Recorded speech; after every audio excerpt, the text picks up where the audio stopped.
Hello guys, welcome to chemistry list. आज हम discuss करने वाले हैं 5 पॉइंट जो कि बूस्ट करेगा आपके मार्क्स को class 12th CBSE term 1 exam में। पॉइंट नंबर 1, ध्यान से आप चीजों को सुनिएगा और लास्ट के पॉइंट्स बहुत ज्यादा इंपॉर्टेंट है, इसलिए वीडियो को पूरी तरह से देखिएगा। तो पॉइंट नंबर 1 कहता है कि आपको सिलेबस पूरी तरह से कवर करना है। अब आप पूछोगे कि सर मैंने तो ऑलरेडी सिलेबस करके रखा है, यानी कि जितने भी चैप्टर्स हैं वो पढ़ के रखा है। अब देखिए, आपने कहीं ना कहीं से पढ़ा होगा। अब इस सिचुएशन में क्रिएट क्या होता है, एक खास बात है कि अक्सर स्टूडेंट जो 12th क्लास या 11th क्लास में पढ़ते हैं तो वो क्या करते हैं, कॉम्पिटिटिव लेवल का पढ़ते हैं, और नीट या जेई का सिलेबस आपको 12th के सिलेबस से थोड़ा डिफर होता है। यानी कि कुछ टॉपिक्स ऐसे होते हैं जो कि आपको अभी टर्म 1 में नहीं पूछे जाएंगे, जबकि वो नीट और जेई में इंक्लूडेड होता है।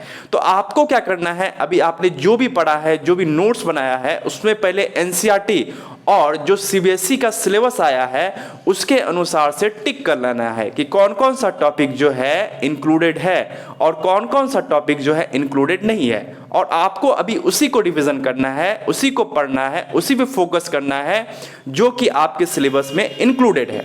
चलिए, जब ये बातें हो जाए तो अब टिप्स नंबर 2, यानी कि अब दूसरा पॉइंट ये है कि एनसीईआरटी वर्ड बाय वर्ड जरूर पढ़ लें। अब देखिए, यदि आपने सैंपल पेपर देखा होगा, सैंपल क्वेश्चन पेपर जो कि सीबीएसई के द्वारा जारी किया गया है, उसमें स्पष्ट रूप से आप देख सकते हैं कि सारे क्वेश्चंस क्या हैं, एनसीईआरटी बेस्ड हैं, यानी कि पूरी तरह से एनसीईआरटी से पूछा गया है। एनसीईआरटी के किसी भी लाइन से, किसी वर्ड से ऑब्जेक्टिव क्रिएट करके दिया गया है। तो आपको क्या करना चाहिए, आपने जो नोट्स बनाया है उसे लीजिए और एनसीईआरटी लीजिए।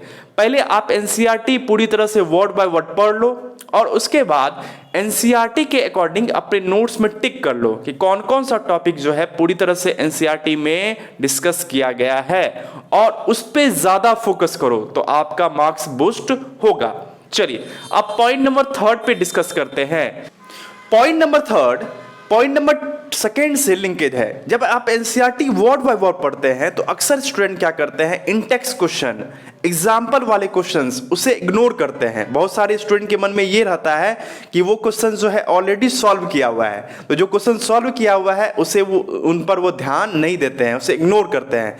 लेकिन आपको बिल्कुल भी ऐसा नहीं करना है। एनसीईआरटी के हर एक क्वेश्चन को, चाहे वो इंटेक्स्ट क्वेश्चन हो, चाहे वो एग्जाम्पल क्वेश्चन हो, चाहे वो एक्सरसाइज के क्वेश्चन हो, उसे पूरी तरह से कर लीजिए। और ये सोच के करना है, वल्ली सॉल्व नहीं करना है, ये सोच के करना है कि यदि इसी टाइप के क्वेश्चंस मुझसे पूछे जाए डाटा चेंज करके तो क्या मैं सॉल्व कर पाऊंगा या कर पाऊंगी, इस चीज को देख करके आपको सॉल्व करना है। तो ये हो गए 3 पॉइंट्स। अब चलिए चलते हैं हम लोग पॉइंट्स नंबर 4 की तरफ। उसके बाद हम लोग करेंगे डिस्कशन पॉइंट नंबर 5 जो कि सबसे ज्यादा इंपॉर्टेंट है।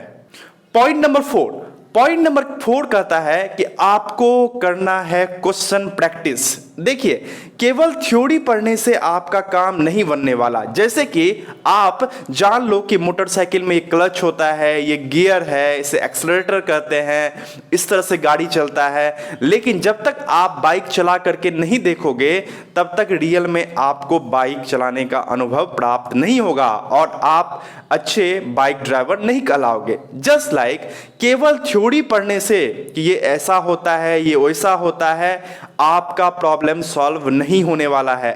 आपको करना चाहिए क्वेश्चन प्रैक्टिस, और इसको लेकर के हम लोग बहुत जल्द क्वेश्चन का सीरीज ला रहे हैं जो कि आपके लिए बहुत ज्यादा हेल्पफुल होगा। आप उस क्वेश्चन सीरीज को पूरी तरह से कंप्लीटली कर लो, उसके बाद आपके क्वेश्चंस किसी भी तरह से नहीं रुकेंगे। यानी कि पॉइंट नंबर 4 कहता है कि आपको क्वेश्चन प्रैक्टिस करना चाहिए। चलिए, अब बढ़ते हैं हम लोग पॉइंट नंबर 5 की तरफ जो कि मोस्ट इंपॉर्टेंट है।